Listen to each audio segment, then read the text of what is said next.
Pangkalan TNI AL Sabang terus gencar melaksanakan serbuan vaksinasi masyarakat maritim dalam rangka pemerataan vaksinasi di daerah guna mensukseskan program pemerintah dalam percepatan vaksinasi COVID-19.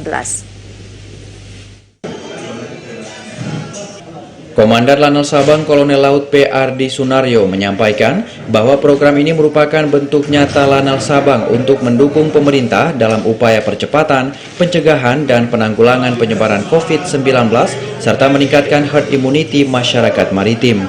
Hal ini merupakan perintah langsung dari Kepala Staf TNI Angkatan Laut, Kasal Laksamana TNI Yudo Margono dalam rangka percepatan vaksinasi nasional dan penanggulangan penyebaran COVID-19 serta membangun herd immunity di seluruh kalangan masyarakat. Pada pelaksanaan serbuan vaksinasi pada Senin pagi ini, tim vaksinator Lanal Sabang melibatkan 2 orang dokter dan dibantu 6 tenaga kesehatan, dipimpin langsung oleh Karum Kital J. Lilipori Sabang, Mayor Laut K. Dr. Sofyan Ali Basit, dan berhasil memvaksin sebanyak 17 orang menggunakan vaksin Pfizer dosis ketiga atau booster.